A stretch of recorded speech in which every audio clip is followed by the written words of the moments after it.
Welcome to In Conversation. I'm your host, Steve Iverson. Our topic today is the environment.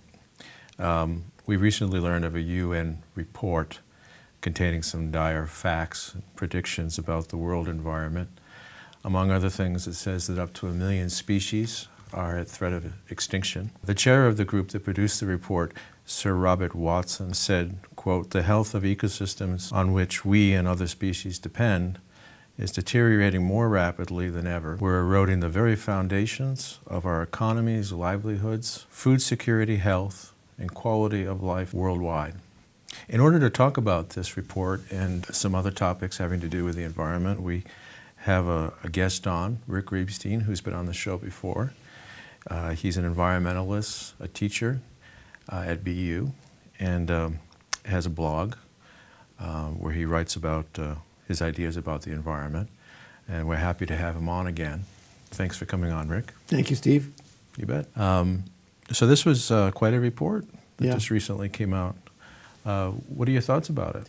Well, I can only hope that it breaks through the fog a little bit and wakes up some people. I mean, this is just the latest in a long series of reports that should have alarmed the people of the world to an extent that we actually take effective action. And so I always have the hope that maybe it will. However, I have to say that when I got up this morning and looked at it on the front page of the New York Times, I thought, oh, that's the Times. But are people reading other newspapers, seeing this? Are people getting their sources of information elsewhere? Are they mindful of this? And it made me immediately think about the takeover of local news across the country by corporate interests, and of course the Fox Media network, and all of the information that people are getting, which is not inclusive of this and is not getting into people's consciousness the emergency that the world is now facing. So it's possible, if you only look at certain media outlets, that you might miss this altogether. You might miss this altogether, or you might get it secondhand through an intellectual like yourself or for me, and say, oh, well, that's just them, and they have some sort of bias in thinking this way, which is one of the tragedies of today, equal to the loss of extinctions, is the loss of faith and objective truth, and the ability of certain propagandists to manipulate people's ideas so they don't even take in this information. Or discount it, disavow it when it comes in. A different U.S. president might make a big deal about this and talk about it and try to make sure that people know about it. It seems unlikely that this president will do that. No, I don't think there's a chance of that. And so the battle is joined now. We are in, as they said at the beginning of the revolution, these are times that try people's souls. And I think the constitutional crisis has been met. This president has declared his unwillingness to obey the Constitution, to respect other branches of government. And it is now incumbent upon every citizen to take a stand on what we're going to do with this world. So the issues of democracy and governance are directly related to these issues of whether we're going to be able to take action to protect the ecosystem. Can you say more about that very topic, democracy, governance, and how it's related to environmental change, how ordinary people might have an impact on those things? Yes, so I think the first thing is to recognize that we've been sitting back for years and we've allowed something to happen that should not have happened. We've allowed lobbyists and corporate interests to have a say in government. And we need to recognize that that's not what government is for. With this idea that government is there to get out of the way so business can do whatever it wants, and maybe even just to support business, such as working its foreign policy to support businesses' interest in getting oil from foreign countries, which has then led to foreign wars and all kinds of dysfunctions in our relations with other countries. I mean, you could talk about so many ways that this has twisted out of shape what ought to be. Another prime example is the fact that we have a chemical industry person heading up the Environmental Protection Agency right now, which is not the way it's supposed to be. Isn't that something? Yeah, and this came in with an acceptance of the idea that we should evaluate everything that we do together, the investments that government makes in our health, our well-being, should be measured in a cost-benefit analysis, which was really just a device for it to focus on the profits that businesses make. Over here, they're very visible, they're very clear, they're immediate. And then over here is all the stuff we can't really quantify. But because we never really assessed the value of living ecosystem, now we're facing news like we've just heard this morning. So what the average person can do is say, I want my government back. I want money out of politics. I don't want lobbyists writing legislation. Right now we have 189 nations, I may have the number wrong, working on an international treaty. I think they're meeting in Geneva to add plastics to the Basel Convention. The Basel Convention is an international treaty that restricts the movement of wastes from country to country. Oh, okay. If they add plastics, that would be a big thing. That would really help. It would be the beginning of worldwide regulation of plastics in a more effective way. Oh, so who's over there trying to convince them not to do this? The lobbyists for the plastic industry. This is not the way government should work. Not our domestic government, not international governance. So we've got to get business interests out of governance so that governance is for the people. That's the essential idea of democracy, that's who it's for. And then the average citizen should take an interest in government. They should begin with an interest in good objective information and stop believing the propaganda that government is bad, business is good, and that left-wing newspapers, left-wing mainstream media is just another bias. Actually, left-wing mainstream media tries hard to get the truth. Maybe they don't succeed, but that's what they try to do. That's journalistic profession. The right-wing media doesn't try to do that. They're pressing an agenda, a political competitive agenda. We need to say enough of that. And citizens need to learn to trust each other.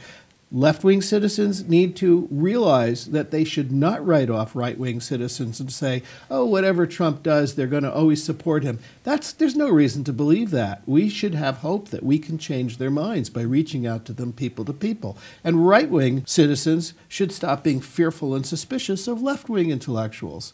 That's this elite on the coast being their enemy is a false idea, like the false idea that government should get out of the way and let business do what they want.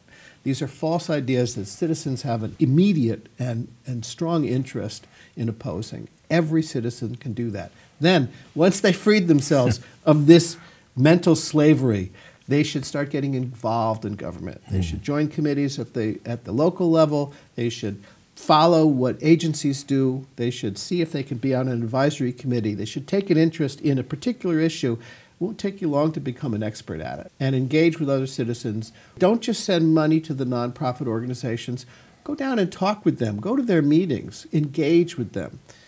People need to be engaged. We have thought, hey, I'm going to go about my specialized life doing the thing that I do and living my life, and other people are going to do these other things. Well, they're not. They're not taking care of these other things. So it's time for the citizen to say, I too have a role to play in protecting the whole thing, not just my life. When that happens, when that cultural change happens, I think there will be some real hope, and I think there will be rapid progress. We had Jay Kaufman, the former representative for this area, on the show a while back. And one of the things that he was dismayed about was the lack of civics education in the schools now. Right. And he mentioned that after the Parkland shootings, when those young people became so engaged, he discovered that one of the things about that situation was that there had been a big emphasis on civic education in the schools, which he believes gave the kids knowledge and tools to actually go out and do something when they were affected. So I imagine that plays into this. If people aren't studying civics in school, then they just don't know as much about how they might affect things as they would. Well, one of the issues that I have about that awareness that we need that is people often then identify the problem, they demand that there be a civics class, and then they think that's going to solve it. And a civics class can be good or maybe not so good.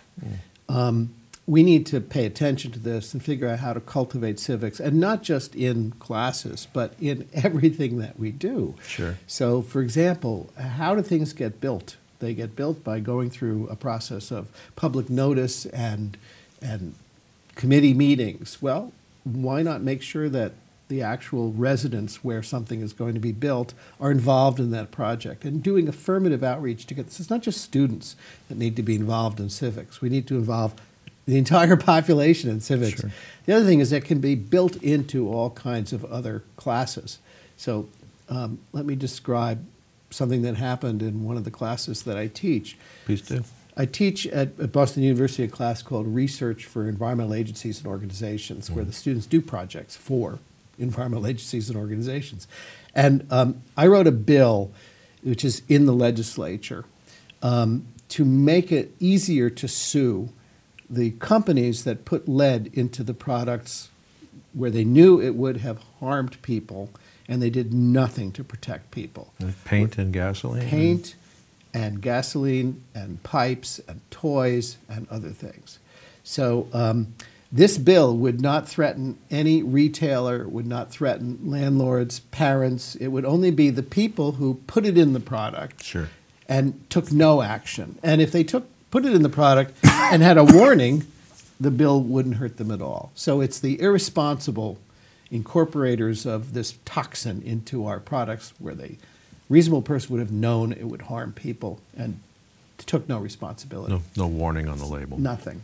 They could do take back, they could give a warning, they could have a protective covering, they could do all sorts of. This bill is in the legislature now, so for my class, I suggested to the Senator, Pat Jalen, who's put it in, that we could, actually she suggested that to me, that could have the class do legislative support. Mm-hmm.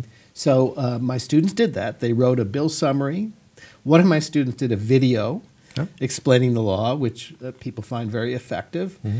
And they made presentations at the State House. So I invited all my other students to come, and some of my students came. And after the meeting, one of them said to me, "You wrote this bill? You're not a legislator."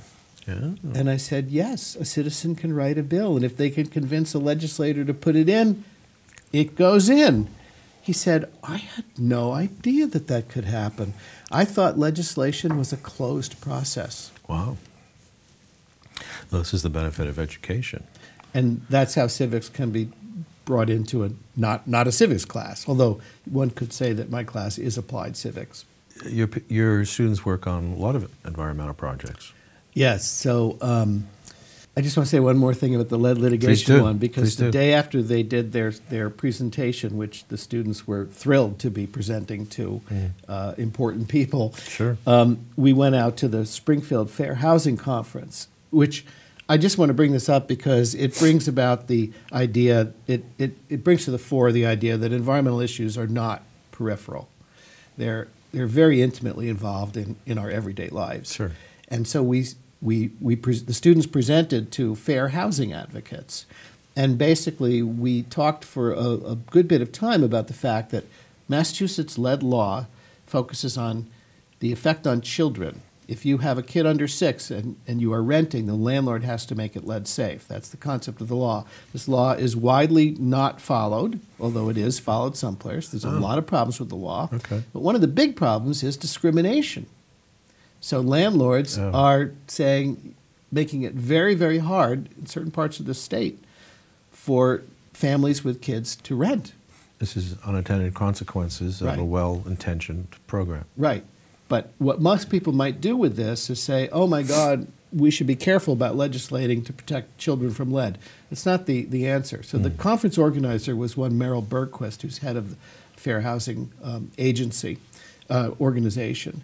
And she has written a law review article saying all we need to do is take the kids part out, make it lead safe for everyone. That's a brilliant idea. It's a brilliant idea. And what that illustrates not only is that, of course, lead is not by itself, it's with housing and has unintended effects. It's in a context. But that it gets messy once you start to see the whole context, but that if you keep working on it, you see ways out, which is actually an improvement. The lead law without the cutoff at the age of 6 is a better lead law.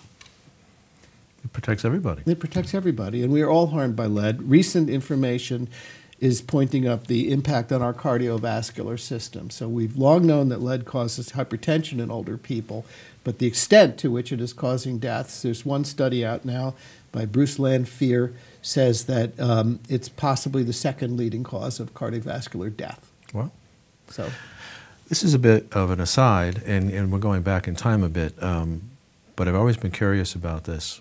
We had leaded gasoline at one time. yeah.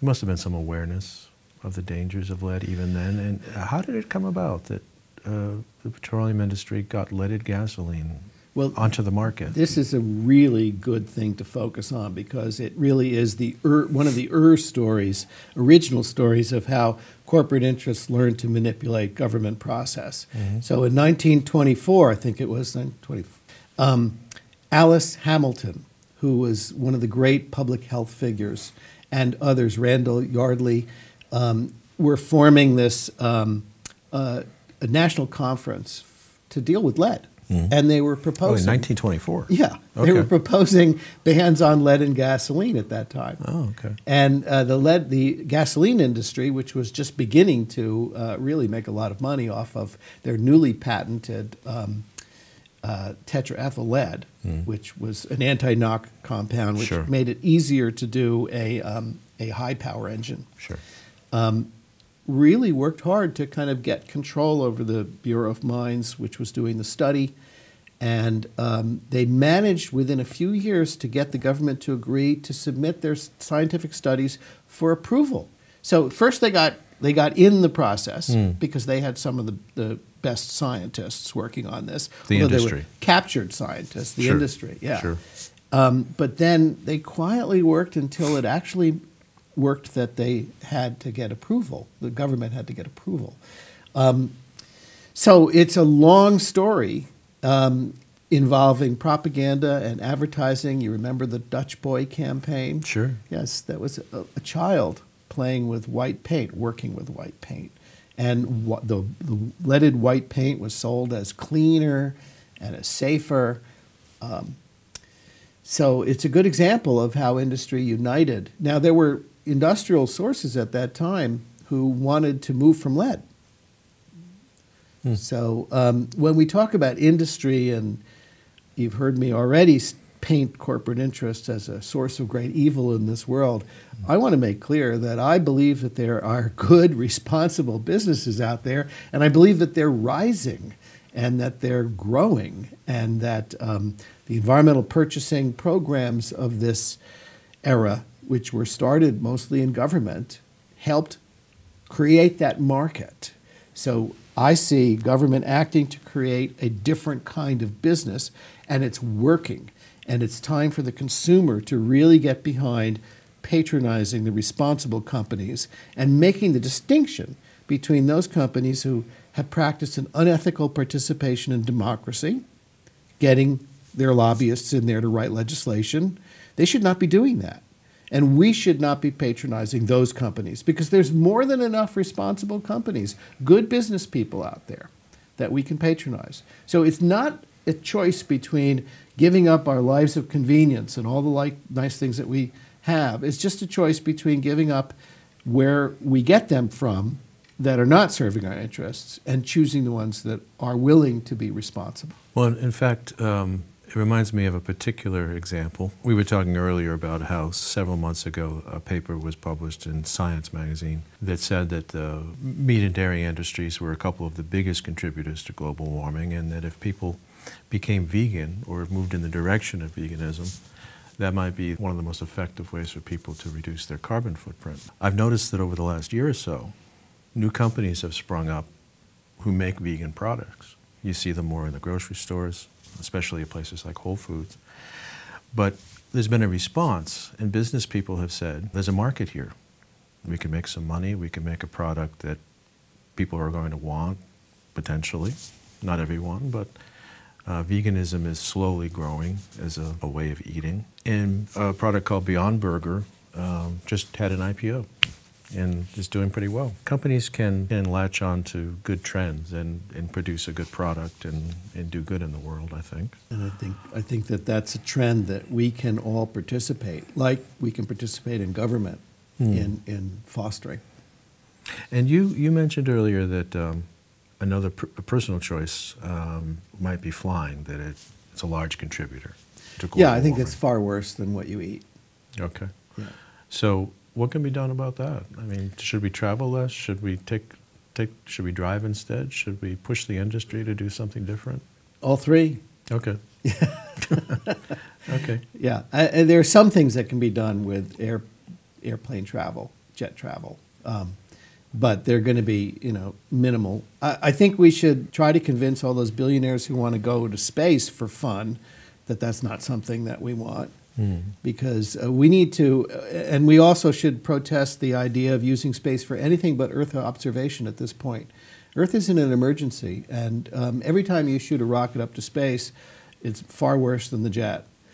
And we need to use the space resources, the vantage point we have from space to monitor what's going on the Earth. This is enormously helpful, what we have so far, and we need to build that up. We shouldn't be adventuring beyond that for fun, for military, or for industrial profit. It's too costly. Too costly and too environmentally costly. And too much of a diversion. Look at Tesla. He had a wonderful electric vehicle, did tremendous work on batteries, and then he decides to go to space, and his company's not doing so well right now.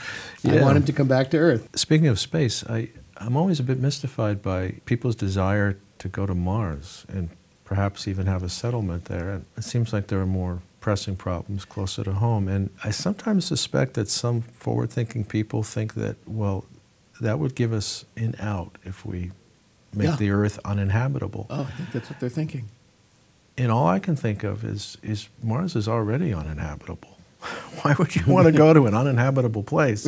It'd be easier to if fix we this can just one. fix this place, Right. because we'll do the same thing there, right? That's right. No, it doesn't make much sense at all. Again, I don't want to offend anyone who loves the idea of space. I think we should still go to space, but for a different reason. To better gather information about what To we're doing. better help us fix the Earth, which is direly in need of our attention right now. And space gives us a great platform to do that. So I believe in going to space, but for that reason. Observation. So, but you asked me earlier about other projects in my class. Yes. So, yeah, I want to talk about one in particular. So, some years ago, I had a student who was great at geographical information systems, Okay. GIS. That's all the rage these days. Yeah.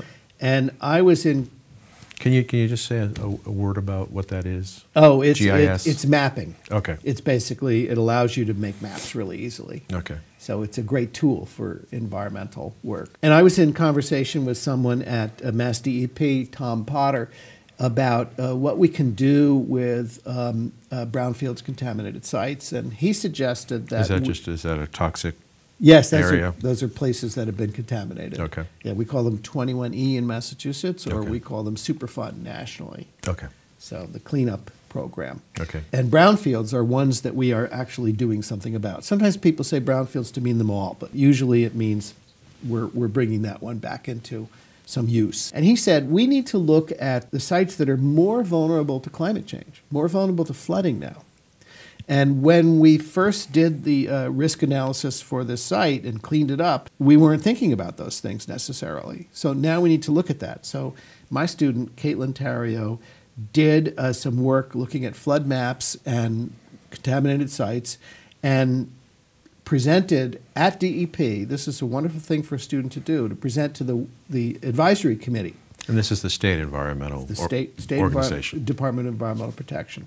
And they have an advisory committee on cleanup of contaminated sites. Okay. So it's a public thing. As I said, citizens can go to these meetings of all these kinds of committees and be engaged in an issue that they decide they care about. So she was these were mostly professionals, but anyone can come. So she presented at that. They had never seen anything like that before. She was extremely well received. Great experience for her. She's now got work doing GIS systems. Yeah. And so in my current class, my last class that I just had, I had another student who said, I love GIS. I want to see what I can do with it. Mm-hmm. So I said, well, let's work with Caitlin and take this a little bit further. Caitlin's still around. He got from her a quick training in how to do what she'd done. And then I had a number of other students who got involved. We looked at just one watershed area, the Mystic River watershed. And we mapped all the contaminated sites, and we mapped chemical storage sites. Now, there's a body of information called the Tier 2. It's from something called EPGRA, Emergency Planning Community Rights No Act, which was established after the Bhopal gas disaster in India. If you remember that. I remember that. A lot of people died. Union Carbide. Very good. Yeah. Which went out of business because they didn't take responsibility, I think. That was a heinous, I was going to say crime, maybe it was, but a heinous accident. I would say that it was negligence in the highest degree. I wouldn't say it was a crime. They tried to say it was sabotage by a worker, but there's no sense in that. They never had any evidence for that. Okay. But they left a water-reactive chemical in place. And for people who haven't heard of that, there was a release of a toxic gas that killed many people. Methyl isocyanate, very toxic. It was just sitting there, ready to react with water, because they had moved production to some other part of the world. So, and they left it there. At any rate, EPGRA now produces all this information for local officials that respond to emergencies, like fire departments. They're called local emergency planning committees, to know where chemicals are stored in the neighborhood. So it's all actually public, but most of the public never looks at this, and it is easy to get access to it. But access has been compiled in the form of a GIS map by an office of the Executive Office of Energy and Environmental Affairs, Office of Technical Assistance, OTA, has put this on the web. You can get all the chemical storage information that you want. So we downloaded it. Well, not all that you want, but you get a lot. Okay. We downloaded the chemical storage information for the Mystic River. We downloaded the contaminated sites. We put that together in a map and looked at the flooding risk. And we told the Mystic River Watershed Association and several other interested parties what was most vulnerable to flooding in the case of a bad storm. And it turns out there's a lot of facilities of concern in there, as there are in many others. And then this student did this amazing thing of saying, I had asked him, do you think you could trace where the release will go if it's released? And he came up with a computer program that looks at the flow direction. Yeah. So we presented this. That's invaluable It's an information. incredible thing for the students to do. I don't know that it's been done before. So I now have to write this up, put it on the web, see who I can get it out to. But I think it's a stunning contribution that the students made. I mean, our methodology is not perfect. We made assumptions about chemical risk, but we showed that you could put it together. Other people could do a more sophisticated job of it. But this is the kind of thing that people can be doing today to respond to the dangers that we're now in. We don't have to just sit here and take it. And these students are worried about the world. And giving them this to do was, I think, not just educational for them, but I think it's therapeutic. They feel like they're getting something done, like they're making a difference. Because I think one of the worst aspects of our present situation is that you can slip into feeling hopeless. Yeah. You might walk around with this free-floating anxiety in your life from day to day. What's going to happen with climate change? What's going to happen with these other things? It never really goes away if you think about it. I think that's absolutely true. And I think that the great value that I've had in being an environmentalist my whole life is that it's therapeutic for that. And I think that it's not that I've been made happy by looking at all of these problems, but I am not plagued by nightmares, at least not at the night, during the night. During the day when I'm reading materials, I'm living the nightmare. Waking nightmares. Right, yeah. right. Yeah. But I'm feeling much better because I'm doing something about it. And that's what I try to give to my students, and which they all almost all of them seem to just lap up eagerly. At the end of this research class, I asked my students to write up a little bit about their experience. And almost 80%, something like 80% of them say, this was amazing because I felt like I've done something. I've accomplished something. It's a crucial role of education, I think. Make people feel like they understand something well enough to take action. Any other student projects? Oh, yeah, there was so for several years, students have elected, I'd give them a bunch of choices of projects and then they choose. Students always have elected to work on environmental justice. Sure. So a few years ago, we wrote an environmental justice municipal ordinance, and that went through a few different iterations. We were focusing on how do you attract clean industries, not just keep out dirty industries? How do you engage the public? How do you make sure that this is an ongoing effort that actually works? And we got into things like, well, let me put it this way. It ended up being a vision, transforming environmental justice neighborhoods into green communities, where we laid out all these different policies that put together might actually achieve this. So you don't just want to keep out the dirty industries and stop pollution. You want to bring in the clean industries. You want to do local workforce development that's targeted to what you're bringing in. The problem with a lot of workforce development, such as that, which happened after the Obama response to the financial crisis, it was ARA, was that was just generalized money and it wasn't targeted enough. Okay. So a lot of people This is money for retraining people? It was money for actually a lot of environmental jobs, green jobs. Okay, green jobs. But it was, like so many things, it didn't work as well as it should have, and then people say, oh, well, that doesn't work. Well, that's not the lesson we should draw from it. It worked some, and to make it work really better, we need to do more and more targeted and more developed and more sophisticated. Right. So we were talking about doing that. And local small business assistance and local development that people are engaged in. So, for example, they're going to build a big factory over here, and then people don't even know about it until they start driving the trucks in and out, and then they go, hey, what's going on? Look at all this traffic, look at all this dirt, all this dust. Well, but they could have known a year ago when public notice was first placed, but nobody noticed. So doing a better job of that. But we looked at those things. And then we were working with, one of our clients was the Boston Public Health Commission. And so we're sitting down with them talking about this vision of green communities. And they said, well, but you'll just cause gentrification. Because you're improving an area and then people will want to move in? People will want to move in, rents will go up, and the people that you're trying to benefit won't be able to live there anymore. So for this past semester, we focused on what we call eco-gentrification. Okay. So we've realized that it's not going to be enough, even though that was a big set of things to do to make EJ neighborhoods greener communities, that's not enough. So this semester we focused on affordable housing, rent stabilization. One complaint I want to make now is that everyone says rent control, but I'm from New York City, where rent control meant that the rent could never change.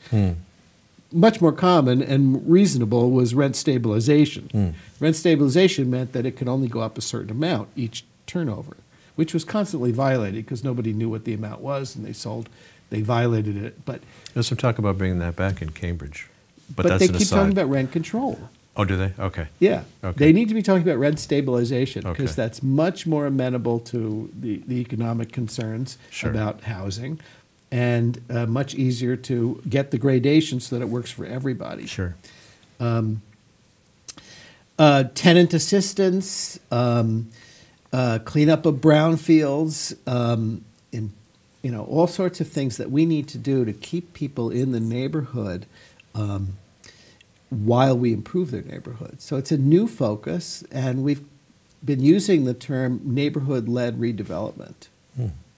What are some of the areas locally, actual physical places where this has been a focus? Are there particular neighborhoods, say in Boston or Cambridge or elsewhere, where there's been attempts to clean things up and concerns about gentrification as well? Yeah, there have. There's the Dudley Square Initiative, and there's places in Boston where this kind of development has happened, and there's much more neighborhood involvement. Community development organizations specialize in this. But I think it needs to be greatly expanded. And our way of thinking, our way of thinking now is, well, the big game in town now is the opportunity zones, which is created under this administration, which gives developers huge tax breaks, for coming into a blighted area. However, they can come into the blighted area and build a Trump hotel. I mean, they're going to get a tax break for that. That's not the kind of development we want. That's a very crude way of thinking about this. Is that on the federal level? That's on the federal level, yeah. So we actually had a very interesting thing happen here in Massachusetts, which is that, so the state is supposed to define its opportunity zones, and they've defined them in places like Franklin Park and the Boston Islands, and it kind of looks like they don't really want the opportunity zones to function. But then some of them are in gateway cities, which is a previous example of an attempt to revitalize neighborhoods. But I guess my point is that environment is not out there. It's in here. It's in our cities. It's everything that we do. It's our built environment as well as the natural environment. You made me think of Boston Harbor and how filthy it used to be and how it's been improved. It seems like a remarkable project in itself. How did that come about? Well, I think the big point about that needs to be said in today's, referring to today's emergency, is that that's another example that government works. Right. So there's so many examples that government works, and we're laboring under this idea, this false propaganda that we should just get government out of the way. Government is the only entity that's going to take care of something like that. What business makes money from cleaning up Boston Harbor? Right. Except for a private contractor, maybe, who's hired to do some kind of a task, who is paid by government. Who's paid by government. That's right. Right. That's and directed by government. Right. And, that's right. And that illustrates that private competition can be great if it's in the context of cooperation. Sure. So government says this is what the people need. They need a clean harbor. They need trees. They need ecosystems. Government is the all-embracing context. And then government can issue contracts for people to get the job done. And when they compete with each other, government can select the best. Sure. So competition is great, but it has to be subsumed within this context that's good for all of us. Sure. And the problem is that that context has been taken away, and competition is now the context. So Trump is doing this with foreign policy. It's America against everybody else. Sure. And this is happening all around the world. It's my group against everybody else. I'm going to withdraw into my group. So if you wanted to say, what is the essential problem? To me, it's that. We're not doing contextual management. We need to reassert the context that we're all here together. This is all one sphere, living biosphere. We're all members of that. Isn't that socialism, though? It is. I'm being ironic, but this is exactly what certain people will say. It is, but let's look at why socialism is a scary word. Sure. So do you remember Meher Baba? No. Back in the 60s, you're younger than me. A little bit. It was a big deal. And his little cards were all over the place. I had a picture of his smiling face, and he said, "Don't worry, be happy." That's where it came sure. from. That's where it came from? Bobby McFerrin didn't invent "Don't worry, be happy." It was Meher Baba who spread that around. Okay. And on the back of the card, it said, "Dissolve like a drop into the big ocean, into the great ocean," or something like that. Right. And I remember reading that and going, no, I don't want to dissolve into like a drop. Well, if you dissolve entirely, then you're gone. But I think that's what people are afraid of. People are afraid that they feel secure within their own definition of themselves, within the group that they've chosen, that may have no relation to what's important in reality. And they're a little afraid of having that dissolved in the great ocean. And that's one of the things that socialism does. It says we're all like democracy. It says we're all the same, and we're all part of one big social unit. That's one fear. I think that if we prize the individual, each life form, not just people, we don't have to worry about that. So there's a kind of duality. There's everything, and then there's you yourself. If you can do both and not just choose one or the other, I think we can be okay with not dissolving in the great ocean. We go into the great ocean and we still are ourselves. Sure. The other fear with socialism is that it will become a dictatorship. That it will morph into communism. Right. The negative communism that we saw in the Soviet Union and places like that. So as long as we remain happy with our American idea of private property and entrepreneurship, which, again, I'm not the least bit against business. I'm against unethical business. Sure. And I'm for ethical business. So I don't consider myself a socialist in the way that the conservatives are trying to make us afraid of socialism. There is a fear-mongering effort in that regard now. Big time. And I think socialism is often used in a way that where it will conjure up images of something much more harsh than what actually exists in the world. Well, we have socialism in European countries. We have socialism to extent in this country. Socialist programs, certainly. To me, socialism is just, recognizing the fact that we're one great big social organism, and that we should think that way. Doesn't mean everybody has to be the same, or that they take away your private property. That's dictatorship. Sure. We're Americans and we believe in freedom. Yeah. I think most everybody wants freedom, probably in a different way than we do. But I think that it's possible to, as they say, walk and chew gum at the same time. We can say we are one great social organization. All humans are part of humanity. All Americans are part of America. We can say that at the same time as I want mine. I have mine. Don't take it away from me. Right. How do you think that the American emphasis on competition enters into the environmental challenges that we're faced with? Well, people are enamored of the cost analysis. So I mentioned cost-benefit analysis, which inherently discounts future benefits. So you can't actually do cost-benefit analysis unless you put a discount factor in. And the discount factor by itself says money in the future is not worth as much as money now. So first, it reduces everything to money. I already mentioned that misses a lot of value. It actually supplants value choices that the legislation and the people might make by saying, no, the money analysis is more important than what you care about, so those two things are wrong. But then the third thing is it goes against the constitutional principle that we should protect this world for posterity. That's in the preamble to the Constitution. Preserve the blessings of liberty for posterity. Sure. And it's something that people have seen as a responsibility in all cultures and all ages, except bad ones. And we're now veering into the category of bad because we are not protecting our resources for future generations. We're not protecting our children's health. And that is because of the competitive, the priority of competitive aims. And what does that say about how well we care for our children and grandchildren, and how what we're willing to do to make sure that they have a chance at a healthy, happy life? Well, I think about those parents who spent $600,000 to get their kids into an Ivy League school. Right. And that they are doing that, I have to imagine, because they love their children and they want to do well by them. But they're so ingrained in a competitive frame that they don't see that they're not helping their children. Any child who in that position now seems illegitimate, and the kid may have had their own accomplishments now being taken away from them. Right. So their parents have done them a great disservice. Their parents have taught them that you should do whatever you can to get ahead, and it's almost as if you have no responsibility for other people. Right. So I think it's very, very sad, and it's not that we don't love our children, it's that we don't know how to love our children. It's a fair point, because people certainly do love their children. I think they do. The question becomes, it's in the particulars. What do you do to manifest it?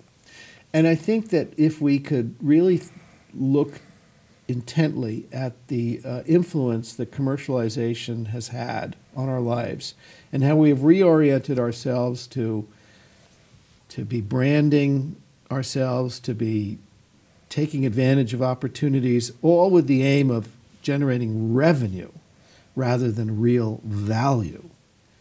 And if we started to think about what is really of value to us, there's so much written about people who succeed and then aren't happy. We need to think directly about what makes us happy. And that is life. That is people, trees, enjoyment, engagement. And it's not piling up money so that you can feel secure. If we could get security some other way, such as through socialism, right, which says, don't worry, we'll take care of you, we got a safety net, just go out there. You can take risks. That's how you love your children, you support them. That's how society can support its members. Just provide that foundation. And the other thing I think government can do is bring us together. I think government, we can expect this of government, convene us, call for us to come together around all sorts of issues that are of common concern. And so I say citizens should go out there and get engaged, but I think we should also call on government to bring us together. That might mean providing stipends for people who are low income to actually take time off of work. It may mean talking to jawboning their employers to let them take some time off of work. And there's talks about something called universal basic income. I don't know a lot about it, but I guess the idea is everybody gets at least something, even if they can't work for some reason. Yeah, I think the idea is we don't just let people die and suffer if we can help it. And I think that that's a great value.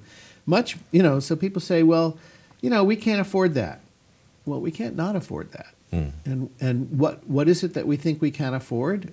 Building more high-rise buildings, building faster jets, building more cell phones, and then are we collecting and recycling all the old cell phones that went out of service?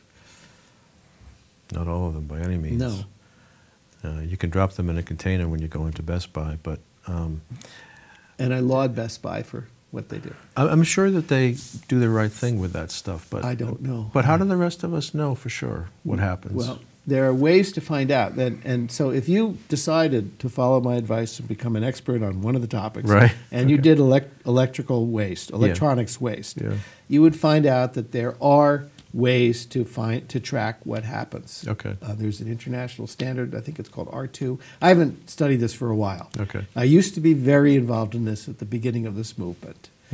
I was actually the guy who had the idea for the Electronic Product Recovery and Recycling Conference, which was the first national conference and on this issue. Wow. But then I've had many other things come my way, and I have not been involved. However, I'm mindful of one of the papers that a student just wrote in one of my other classes.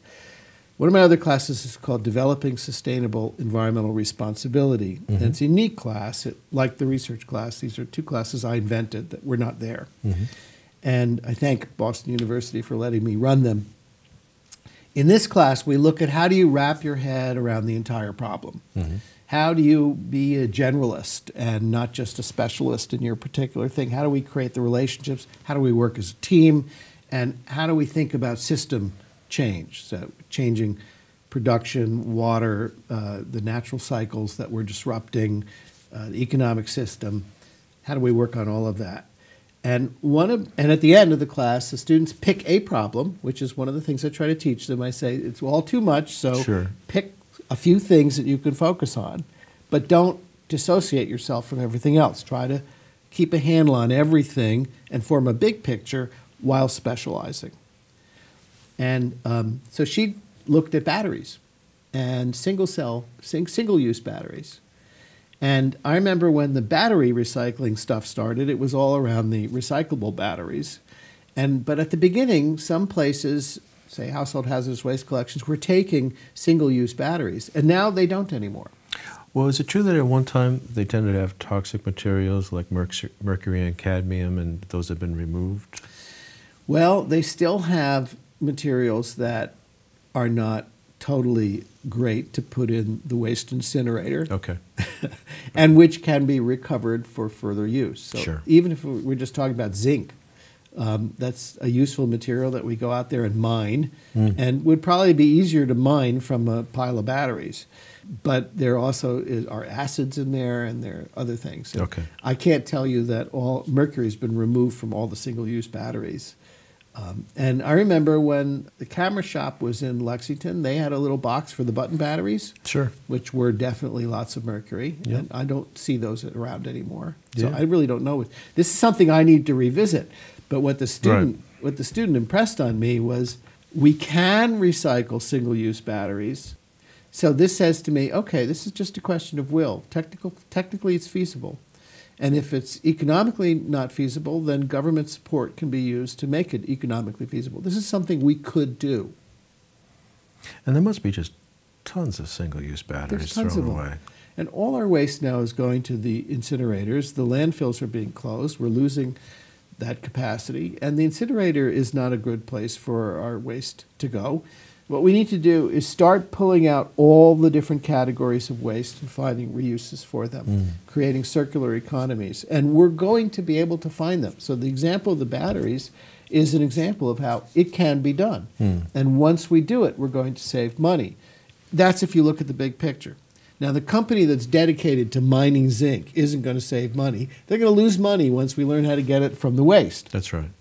So they're going to say this is money losing, this is hurting profits, this is bad for the economy. That's when you look at the economy that way. But if you my look, little piece. Or by gross national product. Oh, I see. Yeah. Yep. Which is just looking at exchanges. I see. So we have this big problem between looking at the exchange value of things, what you can sell it for, its essence as a commodity, and the existence value of things, which is what we would apply to ourselves, Yeah. but also to a resource that doesn't need to be wasted. Sure.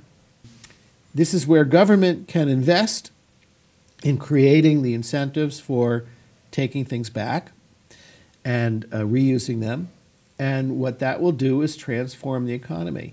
And it will hurt people who are dependent on profits from extractive industries. And we have to recognize that they have now gotten, or maybe not they particular, but people like them who have been hurt by the prospect of disruption in their investments, in the value of their investments, have learned to engage with government and manipulate it and to do propaganda to get public support for their actions. We need to kind of trace that back and see that pattern everywhere. Can a company that mines zinc create a new division that recovers zinc from disposable batteries? So here's the thing. You've got, as I said, the unethical companies and the ethical companies. And then Sure. there's the ones in the middle, which are probably far more numerous than either other side. And those are the ones that, when they see the handwriting on the wall, make the right choice. Sure. So what we need to do is government probably only needs to invest enough to make them see the handwriting on the wall. And then they go, oh, we see a future where extraction is seen as too damaging, and it'll be limited. You'll do some extraction, but only as necessary, and that the priority is to mine what we need from the waste stream. And once they see that, then competition works its wonders, and entrepreneurship, which I love. I'm a capitalist. Sure. I'm a socialist capitalist. Sure. Will come into play, and government's action will make sure that it focuses on the right places and will help guide it to where it needs to be. So it's not that I'm against business. I'm for business, but I want business to be guided by government, and I want government to be guided by people who are engaged because they care. Well, we've got a few minutes left. Can I mention just one or two particular topics that, that we haven't touched on? But I'm personally curious about. I've thought about them recently. One of them is apparently some folks are starting to push a return to nuclear energy as a way of slowing down climate change. Right. What are your thoughts about that prospect? I'm very disturbed by when people claim that nuclear energy is carbon-free, because if I think about this cycle, the entire cycle of the industry, I begin with the uranium mines, which take a lot of energy and make a lot of waste, radioactive tailings and runoff from that. And then the material goes to a whole series of plants that basically is a government subsidy for the industry, where the material is refined and milled and refined, and the ore is worked until it becomes something that can be used in a power plant. And this also produces materials for weapons. So That's I have that very process. Yeah, that whole process, which is actually done with very little scrutiny in large plants around the country. So, for example, there was the feed materials plant in Fernald, Ohio, which residents thought was, making food for cattle. Oh. But it was the feed materials for the nuclear cycle. And they were actually polluting the area with radioactive materials. So there are a lot of places like this. I hadn't heard of that. Yeah. Or there's the Pantex bomb assembly plant, where people don't really necessarily know what's going on. And we have these large facilities all across the country, and they have been large sources of pollution and energy use. Then when you build the nuclear power plant, you pour a lot of concrete, which is not carbon neutral. Then when you transport the waste, which hopefully you do at some point, or hopefully you don't do at some point, you are, again, not carbon neutral. When you are managing that waste for thousands and thousands of years, you're not going to be carbon neutral. So it's not carbon neutral. That's a problem. However, if you've already built the plant and we're now suffering from an emergency, I'm not for immediately shutting down all operating nuclear plants unless they're unsafe, which they may be, and we need to scrutinize that very carefully, because the consequences of an accident, I mean, my God, Chernobyl, Fukushima are just the best known. Yeah. A lot of people aren't aware that there have been many more accidents. So when people say no one's ever been killed by nuclear power, that's an outright falsehood, which has been said a lot. And when they say it's carbon neutral, that's a falsehood. We now have a nuclear waste, the spent rods, at sites all across the country, because we have not created a repository, because the repository is maybe not a good thing to create and unfair to the whoever has to receive it, people of Nevada. There was a talk about a particular mountain, Yucca Mountain, being Nevada. Yucca Mountain. Right. We were going to put it inside there. Right, that's Yeah, right. And that hasn't happened. It hasn't happened for many reasons. And then the transporting of the rods to that place is protested by many people. So now,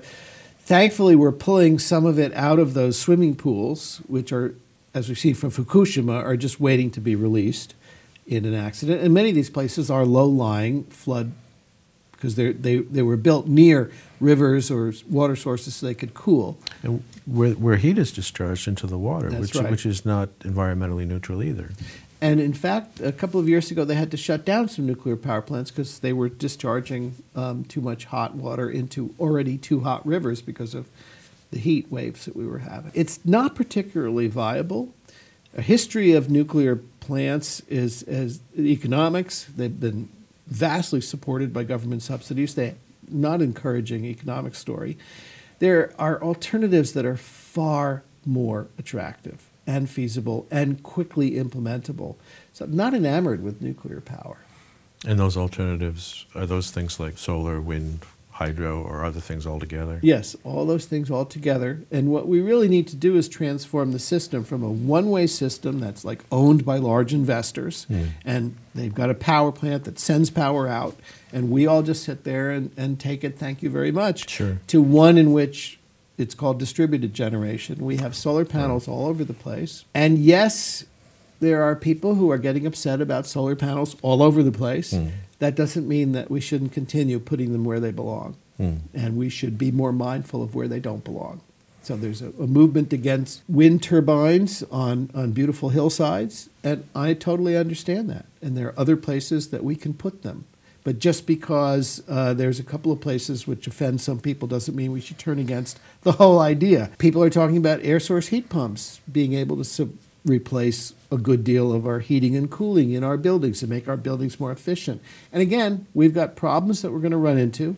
Those things have gases in them that need to be collected afterwards. I don't hear anybody talking about that yet, but we can deal with that if we do. There are answers, and then there's the work we need to do to make those answers really work really well.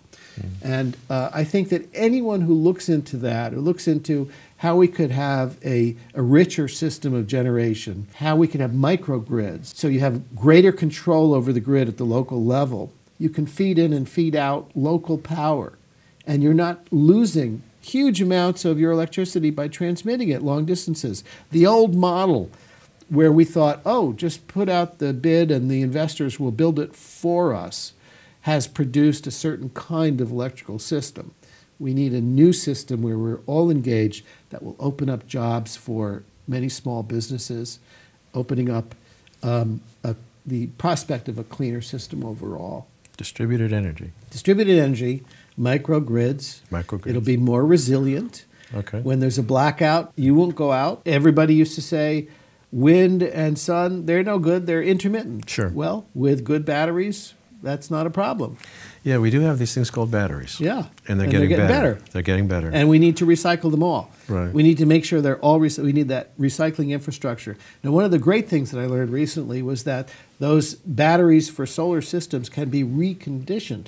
So they go down, the system goes down, but actually 90-something% of what's in there is still good. You just need to redo them. Yeah. Rearrange them. Well, we're out of time, but I'm glad we're ending on a hopeful, constructive note. I hope that is. Let's look into distributed systems. I'm going to go home and look that up myself.